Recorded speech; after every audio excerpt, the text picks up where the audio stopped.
Hi, my name is Leana Dippie with Campus Reform. Today we are at the University of Florida to ask students what they think about the NCAA's proposed policy of pulling championship games from states that don't allow biological males to compete in female sports. Let's see what they have to say. So recently, the NCAA signaled that they are willing to pull championship games from states that are not allowing biological males, transgender women, to compete in female sports. Would you agree with this policy and why? I don't agree with this policy. I feel that it's very unfair because men have an unfair advantage in athletic activities opposed to women. I don't agree with it because I think it's unfair to the biological woman for someone who went through puberty as a man to compete in a woman's category. I feel like instinctually I feel opposed to that. In general, it's the NCAA's rules, so I guess they get to do what they want to do. But I think it depends on the sport. So if it's based on science, then it's fine. But if it's not based on science and it's based on something else, then I will have a problem with it. Men naturally have are superior than women in the physical aspect, so I think it would be unfair for them to compete. I think it depends largely on the sport. I think it depends on how recently these women have transitioned. You know, if you go through puberty as a biological male, you're going to have significantly more muscle mass than someone who's biologically born a female. So do you think that biological males may have an unfair physical advantage compared to biological females when it comes to sports or just in general daily physical activities? Bone structure, testosterone, bone density, muscle mass. Yeah, there is a physical advantage to being a man. I mean, it's just in your genes. Your muscles tend to be a little stronger. You tend to be a little taller. I think there's absolutely a natural advantage in terms of like strength sports that involve explosiveness. Yes, just because their testosterone levels are higher. Definitely, if scientifically proven that all these you've mentioned are higher than that of women, then it's unfair advantage.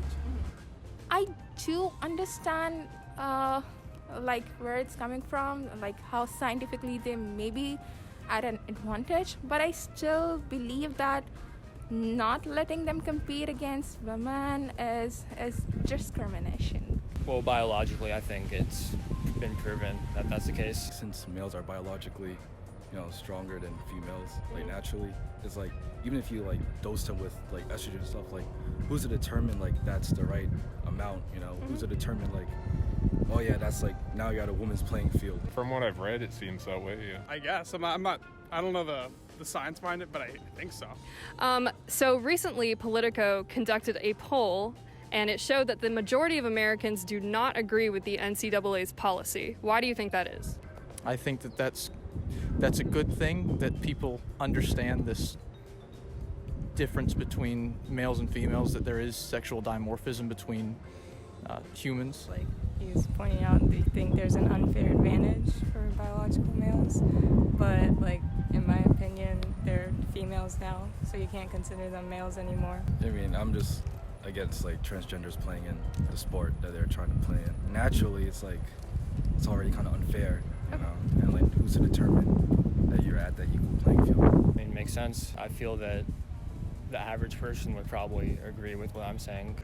I think transgender women can compete with men because they're physically similar to men.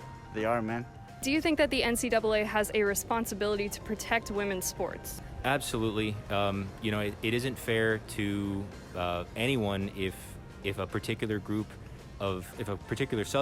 has a clear advantage and if it's ultimately determined to be an unfair advantage. Do you think that if they allow biological men to compete in women's sports, do you think that that's doing a good job at protecting women's sports? No, I don't think so. I think men have their own sports and women have their own sports, and that is something that we know about. So you think that's the way it should stay? Yes, please. With the NCAA's policy and how they're trying to basically punish states that are not allowing transgender women to compete against biological women, do you think that the NCAA is doing the right thing, or do you think that maybe they're just playing politics? I think they're definitely just playing politics. It's all sort of a partisan game at this point. Social norms are changing, and I think they're trying to adapt to that more. Politics. Yeah, definitely politics. I mean, yeah, everything is politics. So. Absolutely. With all this kind of stuff, like even with the athletes, I'm like being unable to get paid for certain things. I definitely think that they're just fulfilling what they need to, so that way people still support them. Yeah, I feel like they think they'll get backlash either way, so they're trying to do the path of less resistance, probably. Probably playing politics, I think, for this one. Yeah, it's definitely, from my perspective, sounds like they're trying to force their political view onto sports.